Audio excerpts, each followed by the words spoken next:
O Devorador de Ecos. A cabana de Dídimo não era uma construção, mas um útero de esquecimento, um ventre de madeira onde a memória apodrecia. As paredes, quais pálpebras de madeira carcomida, piscavam em lentidão senil, enquanto o musgo, língua verde e úmida, lambia as fundações qual beijo de um leproso.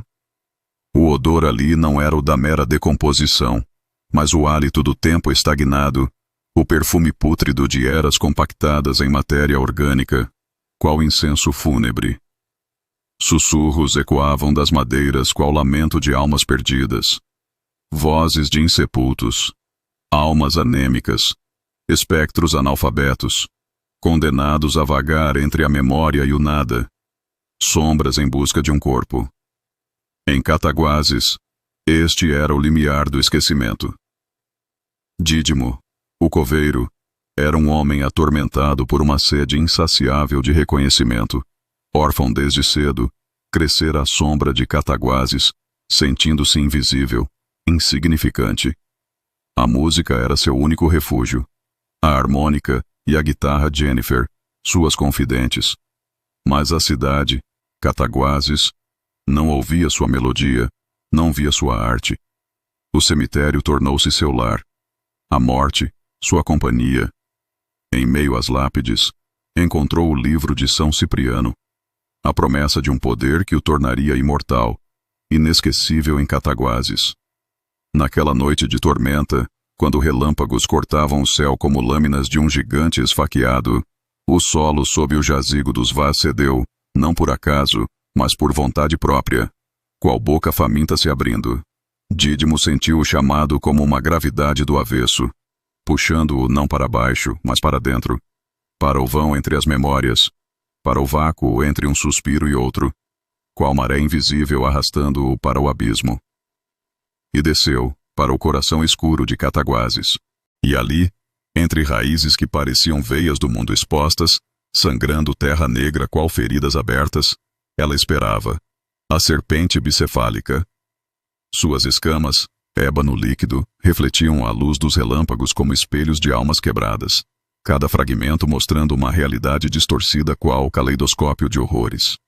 As duas cabeças moviam-se em dissonância coreografada, uma discussão eterna entre mentira e engano, mas ambas apontavam para o caixão de chumbo, cujo coração pulsava com luz doentia, farol de um naufrágio.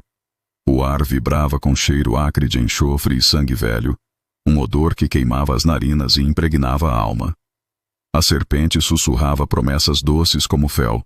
Seus olhos, duas brasas frias, fitavam Dídimo, prometendo-lhe o mundo. A serpente bicefálica não era apenas um tentáculo do devorador. Era a guardiã ancestral do livro de São Cipriano, ligada a ele por um pacto secular. Sua missão era proteger o grimório de mãos indignas, mas também guiar aqueles que ousassem trilhar o caminho da magia negra. Para Dídimo, a serpente era a voz que sempre quis ouvir, a confirmação de seu valor, a chave para a imortalidade. Ela era a escuridão que o compreendia, a força que o impulsionava. Armando, ao farejar o ar, sentiu um arrepio na espinha.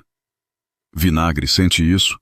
Algo está muito errado aqui, murmurou, enquanto o cão rosnava em resposta, os pelos eriçados. E o perigo espreitava, em Cataguases. Órfão de pai e criado pela avó, Dona Celina, a mulher mais velha da cidade e depositária de histórias esquecidas, Armando cresceu rodeado pelas tradições, lendas e memórias profundas de Cataguases. Desde pequeno, percebia coisas que os outros não viam, como um legítimo seguidor de Allan Kardec. Via vultos, lembranças antigas, ecos de vidas já apagadas, sombras do passado e espíritos que tentavam rasurar acontecimentos. Nunca entendeu esse dom, ou maldição, mas Celina dizia-lhe: menino, tu tens o ouvido do passado. Quando adulto, tornou-se carpinteiro e restaurador de patrimônio. Um homem simples, mas com sensibilidade rara para o velho, para o que está prestes a desaparecer. É ele quem restaura altares, arruma arquivos, limpa imagens antigas e cuida do relógio da igreja. Por isso, é sempre o primeiro a sentir quando algo na memória da cidade começa a falhar. Quando a serpente bicefálica começou a roubar memórias das crianças, ele percebeu o que estava prestes a acontecer. Cataguases estava a morrer pelo esquecimento. Dentro do caixão, jazia o livro de São Cipriano. Sua capa de pele humana era um mapa de agonia ressequida, veias escuras que ainda cantavam uma cantiga de dor. Qual partitura macabra! Ao ser aberto, as páginas sussurravam promessas e maldições em latim necromântico, uma melodia que corrompia o silêncio, veneno destilado. A harmônica e a guitarra Jennifer, outrora confidentes de Dídimo, jaziam como amantes esquecidas, cobertas por sudários de teias e pó impuro da negligência, relíquias de um passado desfeito. E o silêncio pesava em Cataguases.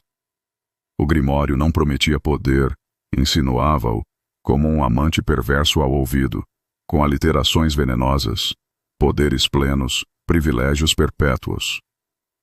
Um sussurro de serpente.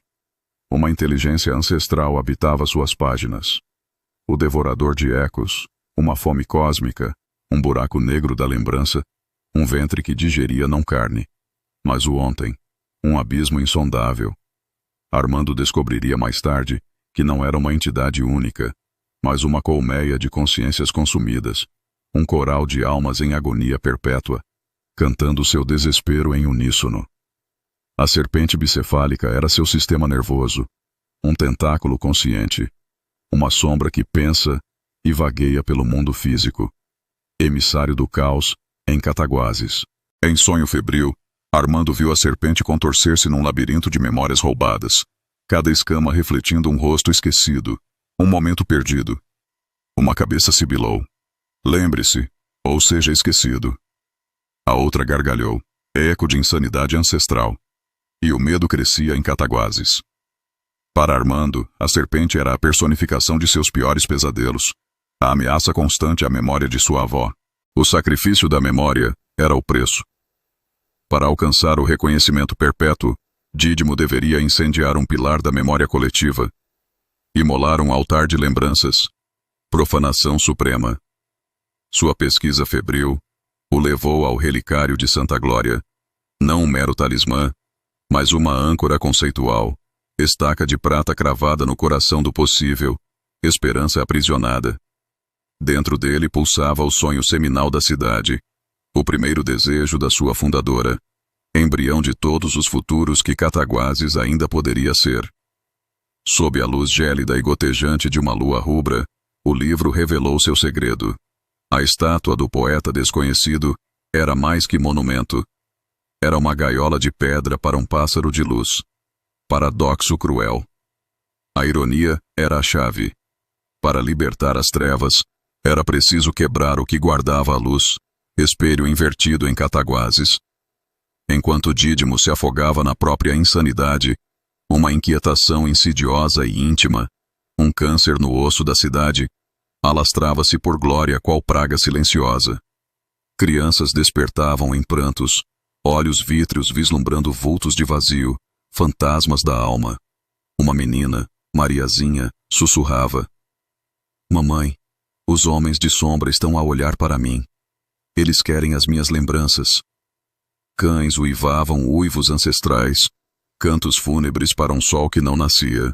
O relógio da igreja, o velho coração metálico de Cataguases, vibrou como se despertasse de um sonho febril.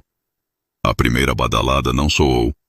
Rasgou o ar, qual ossada de gigante a colidir contra a pedra.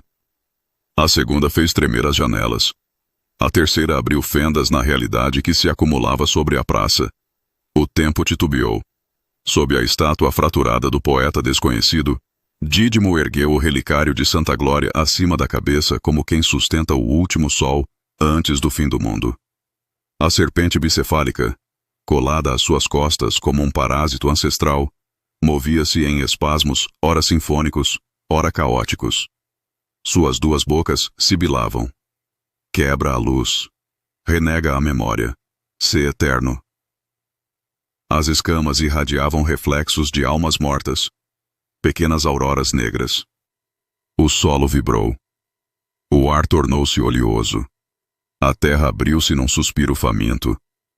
Armando surgiu cambaleando entre o pó e o vento, Vinagre trotando ao seu lado como um soldado cansado. Não trazia lanterna, nem arma, nem fé. Apenas a velha harmônica de Dídimo, manchada pelo abandono e pelo tempo. A última coisa que ainda o ligava ao que fora humano. Dídimo! A voz de Armando partiu-se, mas avançou. Se destróis o relicário, destróis Cataguases, destróis tudo aquilo que te permitiu existir. A serpente encarou-o. Uma das cabeças gargalhou. A outra abriu a boca num silêncio tão agudo que o mundo pareceu partir-se em três. Dídimo tremia, mas não por medo, por glória antecipada. O devorador de ecos começou a manifestar-se como eclipse sob a terra, uma sombra líquida que expandia-se como um mar de tinta tentando engolir o mundo. As vozes que o compunham, milhares de memórias devoradas, gritavam em uníssono, um coral de desespero destilado. A serpente rugiu, o relicário pulsou, e Armando, com mãos trêmulas, levou a harmônica à boca e tocou. A primeira nota não foi bela, foi viva. Viva como criança a respirar pela primeira vez. A segunda nota foi um soluço, a terceira, uma pequena ferida aberta no escuro. A música era imperfeita, humana, frágil e por isso mesmo, invencível. A serpente bicefálica parou.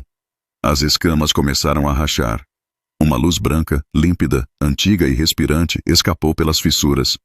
Luz que era memória, sonho e esperança. Dídimo cambaleou. A música atravessou-lhe o peito como flecha de sol. Ele lembrava-se. Lembrou-se da rua poeirenta, do primeiro acorde desafinado na guitarra Jennifer, da risada da mãe, da solidão que o moldou, e do desejo simples, tão simples, que sempre se escondera sob a fome de eternidade, ser ouvido. Só isso. O relicário brilhou com força desumana. A luz explodiu como aurora despertando a força.